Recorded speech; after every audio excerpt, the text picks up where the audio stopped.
Hi.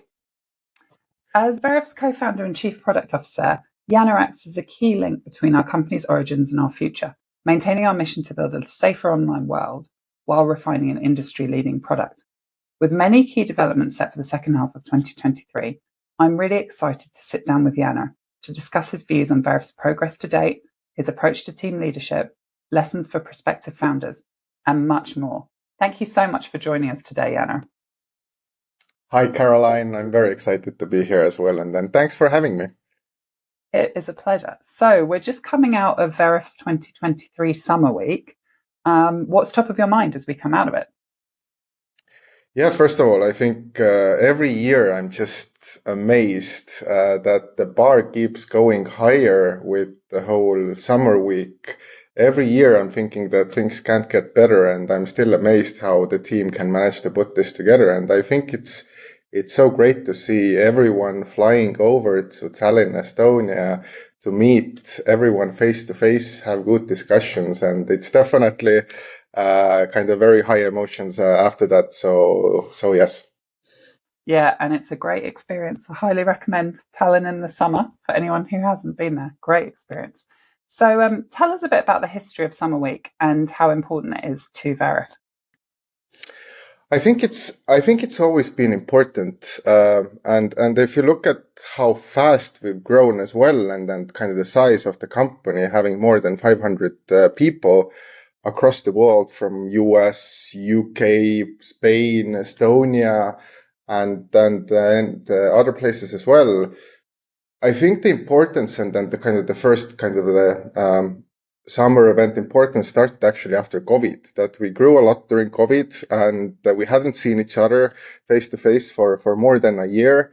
And then it's just kind of bringing everyone together to definitely kind of celebrate the achievements that we made as a company, share the learnings, build connections.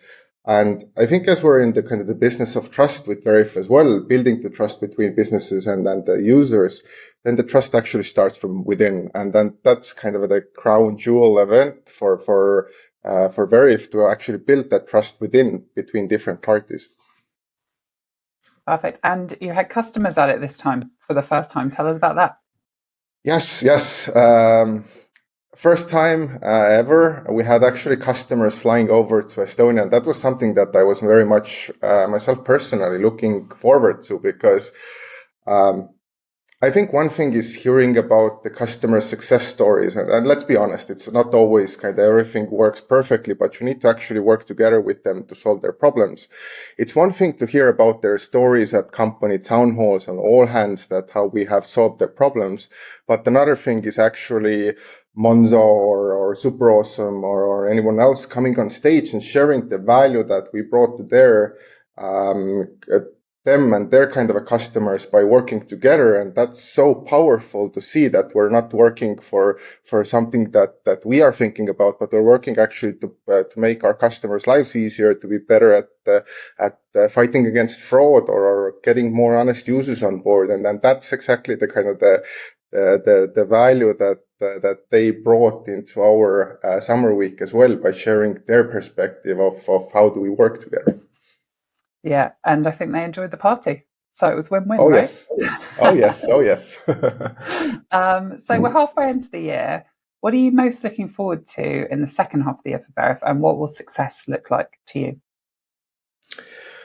I must confess that I haven't focused my time so much on actually spending time with our customers in H1 as I would have wanted to. And I think at the moment as well, we have a very strong team in place in product and engineering leadership. We have Surat, who's the SVP of product. We have Hubert, who's the SVP of engineering, who make sure that the trains arrive on time. And in H2, for me, it's really about spending time with our customers.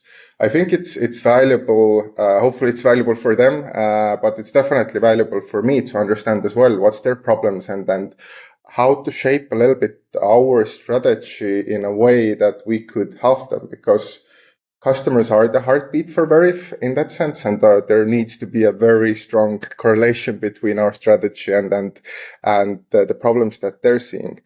And I think especially why it's important taking into consideration a little bit the overall macroeconomics on that. Not all businesses are doing great. Some businesses are doing better. Some businesses are doing worse.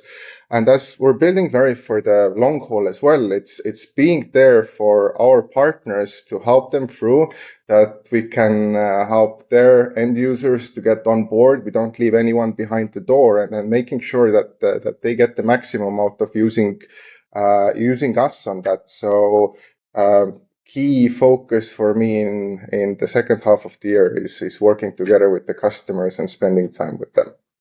It's great. So Janer coming to a town near you, right? Perfect. Exactly. Let's talk a bit about ID verification. So obviously you've been part of Veriff since the very beginning. How have you seen identity verification evolve since the early days of Veriff? Yeah, I think it's a very good question actually, because it's a little bit that things have gotten definitely more sophisticated over the span of kind of building Veriff, but it's also actually expanded. And let me go into each of those points a little bit separately. First, in terms of sophistication, I think especially recently when we've seen more developments in AI, it has brought down the cost of fraud a lot, that it's so easy to go online and find a tool to do something bad. And this is exactly why kind of a good partner can actually help in those companies focusing on their core business. So fraud has grown because of the kind of the cost of fraud going down on that. Second, I think is I've seen a little bit of pattern across different chats with different companies, is that I've heard so many times that they say, "Ah, darn, I wish we had started to partner from the first day. It's a lot more complicated than it seems to actually build a proper identity verification on that." And that's a kind of another pattern that I've seen, that a lot of companies wish that they went straight to a partner instead of trying to build something, see that they need to put a lot of cash and capital and resources and focus into that. And I think it also kind of is a good kind of to remind that it's taken us, I think, almost 8 years by now. More than 500 people, and we're not even close to solving the problem of trust online. So to a little bit kind of open up as well that it takes a lot of time and effort to actually solve the problem, and there's a lot for Veriff to do as well. If we go into a little bit the expansion of identity, then I actually thought about it, I think a week or two ago. Someone asked me, "Hey, is there any industry that doesn't actually need identity?" And it's very hard for me to kind of bring any examples as well, that what are some industries that we don't work with. Of course, we have kind of in financial services, in mobility, in gaming, and others as well, kind of more customers compared to others.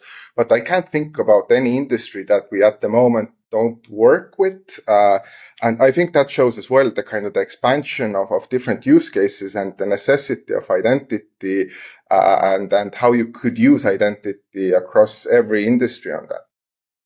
Yeah, for sure. And tell us about Veriff specifically. So what is the integral role that Veriff's playing in the industry? I think if we go back a little bit in time, then compared to our kind of key competitors, Veriff got a little bit later start in the industry because we were kind of founded in 2015. And what we witnessed right away, that there's a lot of smoke and mirrors in the industry, and therefore a lot of companies, they have a partner, but they have a little bit given up on what they can trust, need to validate pretty much everything. And that's the reason why a lot of Veriffians have joined from competitors, because our kind of technology and customer focus and building the trust with also our customers is the way of doing business that they like on that. Because we've always set the customers and their problems first, and I think that's a little bit like a beacon in the industry that how can we be honest and then have the kind of the yes. Like, how can we solve the problems together within a partnership and being transparent while doing that? And I think that's the kind of the situation where we are today in terms of the being an integral role. But I also look forward. Like I mentioned as well, we're not even close to kind of solving the problem. First kind of steps. I think the identity will go through a huge kind of a 2.0 change, how people verified identities, how businesses ask the users to verify their identity, and I think that's something that we're focusing at the moment, because identity verification is still such a young industry, and there's a lot to be built in terms of building trust online on that. And I think that's the kind of the 2-3 year focus of how do we actually build something that is the 2.0 of identity verification. Sure, great, thanks. And so speaking of customers, because you're obviously very passionate about this, how do you use customer feedback and input to inform product development? Number one, so everything that comes, any idea, any feature, any problem that we're seeing needs to have a customer voice written into it, because otherwise, how can we be sure that we actually solve a problem for the customer? And it doesn't have to be only product development. It can be anything else as well, from operations to security to anything else. So I think number one is definitely to have customers' problem written, and we have actually some examples of customers to make sure that we build what they ask for. Second, a little bit maybe softer, but very important still is spending time with the customer.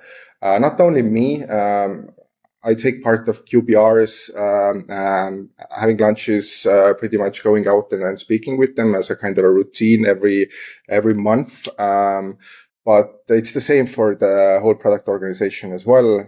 It doesn't have to always be spending time in a meeting. I think there are very good tools out there actually for that as well. Gong is a great example that you can actually listen on the kind of the video call and then see what was the kind of the problem, how did they put it, and then get that feedback into the discovery of, hey, what's the problem and what's the kind of what should we build to solve that problem on that, which is very, very crucial, especially in product development.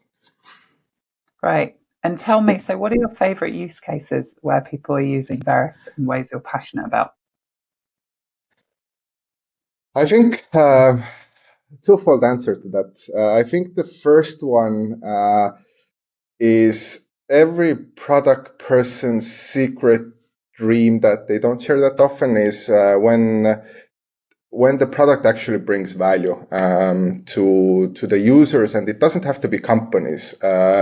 It can be end users as well. A couple of examples come to mind. I think the first one was during COVID. COVID started, everything closed down in Estonia and in the rest of the world as well. And that was exactly the time that we went live with e-notaries, that you could actually sell your apartment. And before doing that, you needed to go through Veriff's identity verification to make sure that's the right person. And you don't get that often because we're a B2B company, but a person actually reached out to us and said, thanks for having this, thanks for building this. And then that's so powerful because they could manage to sell their apartment despite the whole lockdowns and everything closing down. And that's exactly the value that you bring to that. The second way to look at it, you shouldn't have favorite use cases, but I think my personal kind of ambition, I think it will take some time. I've seen the value of voting online. Being an Estonian, we have a kind of digital identity, and last 2-3 years, I've voted for the governmental and parliament elections from being on my summer cottage, no electricity, no running water, no anything, and you could just vote from there. You don't need to go anywhere. And working with the governments is something that we do today, but I think especially kind of helping to solve the identity problem is one of the ways how we could down the line help governments, for example, help the people vote online. Video gaming is a second example for me personally, because a little bit thinking ahead, gonna be a father in October, and more I think about it, the kind of the making sure that the children are safe online and protected, and there's no bad actors on that. That's another thing, that identity is so powerful in protecting the children, and it aligns very well with my values. It aligns very well with company values. So clearly another favorite. And I think the last one is something that we a little bit have tipped our toes into is education. I think this is where I'm looking forward to seeing more and more use cases pop up. I think the ones that we have been working in have been exams and taking exams online, making sure that there's the kind of the right person behind the screen and verifying their identity before that. But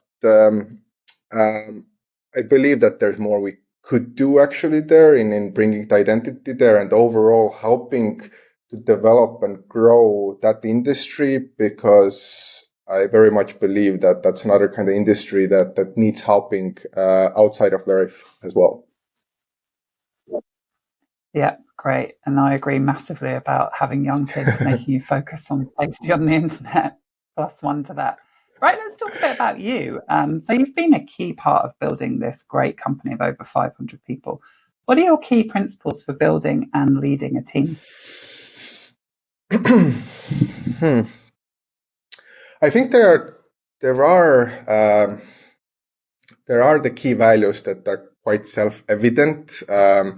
You need to have some key values, like trust is something that comes to mind first. That you need to have a trusting relationship with the person that you're working with, and I think it maybe a little bit comes with the founder title. But how I would describe my last 7 years is. You see a problem, you focus on that problem, and you find a person that solves that problem much, much better than that. And then you move on to the next problem. And I think that's the part as well that goes to a little bit to the second point, is having the good people and hiring the good people and then trusting the good people in doing that and then moving forward. I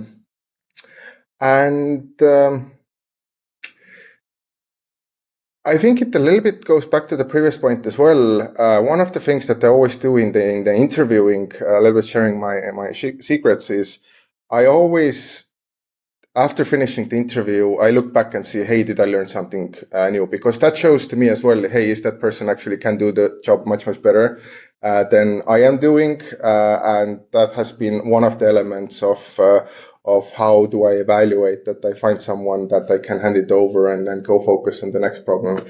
And I think it goes very well with my, I think when I was small, I moved around my room every year because I got a little bit bored otherwise.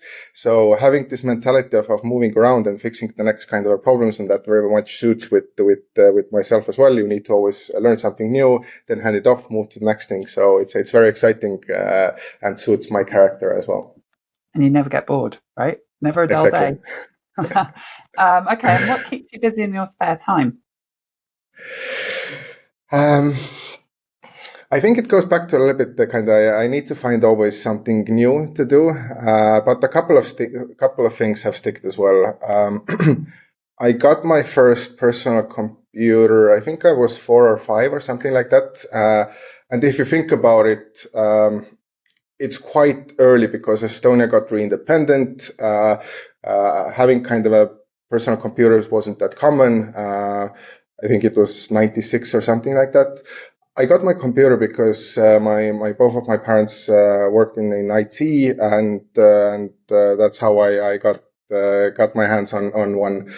And I think the whole time, that's why kind of the software and hardware, more definitely software now, have been very kind of around my hobbies.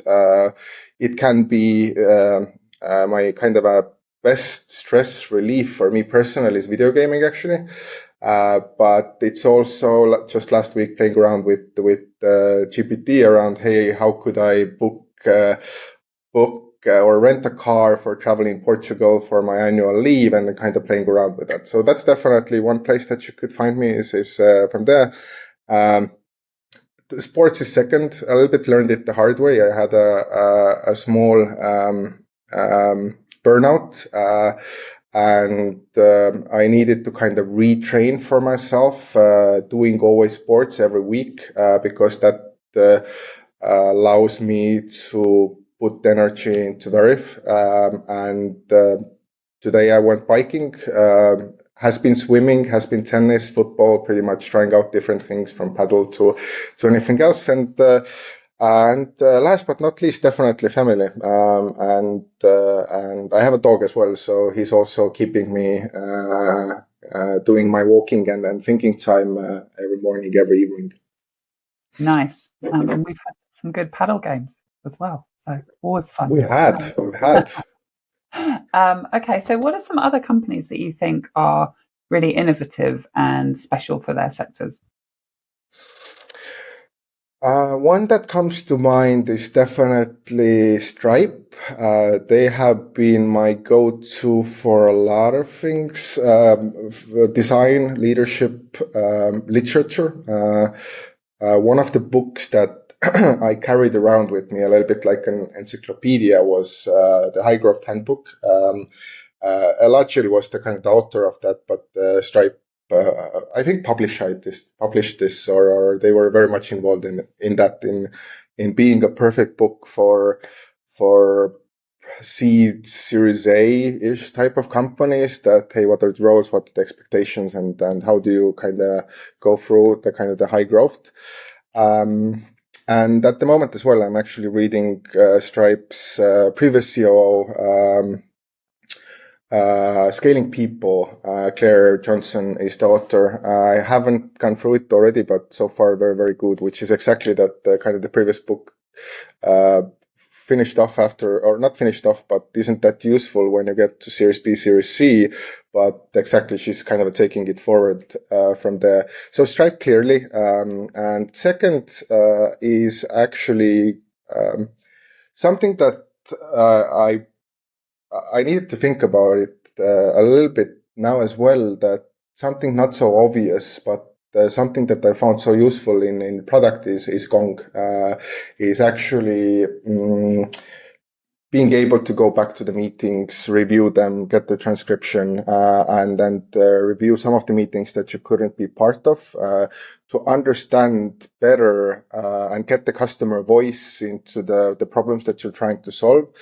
And it also has been very useful to me personally, but also to the product organization, that we build and solve the problems for our customers and then make sure we do it. Yeah, of course. Great. And what about your development, right? So obviously Veriff has been an amazing growth story, right? And you've been there for all of it.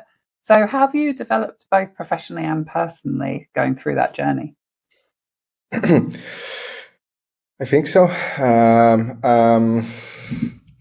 One thing that comes to mind with that is actually Veriff was part of Y Combinator 2018 patch, and every 2 weeks we had a founder coming on stage, part of the dinner, and then sharing their story. And one way to visualize this for myself that I carried with me for a couple of years after that was Drew Houston from Dropbox's founder, was one of the people that shared the talks, and he drew onto the piece of paper like XY axis and pretty much drew the kind of the growth of the company there. It can be linear, it can be exponential, but still it's going to the top right corner.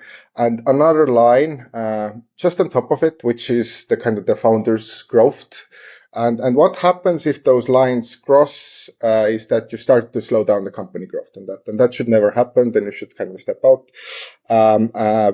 You should always kind of keep your personal growth ahead of the company growth, and that's the way that I think about it. And I've got a couple of proxies for that of how do I ensure that I do that. And I wouldn't focus so much on the feedback and the usual stuff, but more looking back. What are the kind of the some facts that I've seen myself develop? Number one is self-confidence. I had a huge class ceiling in the early days of Veriff, and a little bit putting myself into uncomfortable situations helped me to get and retrain a little bit the introvert, or make the kind of the introvert more extrovertish. And one of the examples that comes to mind is it was the first week of Veriff that I was in the office going through the onboarding, where we didn't have that much onboarding during the day, but on the fifth day, I needed to have a customer meeting. I needed to go to their office and then pretty much present the product that I was pretty much still learning about. And exactly situations like these help to kind of break that glass ceiling in terms of getting some more self-confidence for you. And second kind of proxy is, if I look back towards the whole almost 7 years, I would do a lot of things differently, which shows as well that made a lot of mistakes, learned from them, and then kind of looking back, I would do a lot of things differently.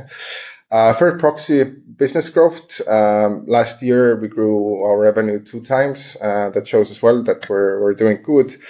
And I think business and kind of the self-confidence and everything else side, it's the fourth one is actually staying true to my own leadership values, in being humble, in being empathic as a leader, and then helping my peers or anyone else in the organization in a humble way.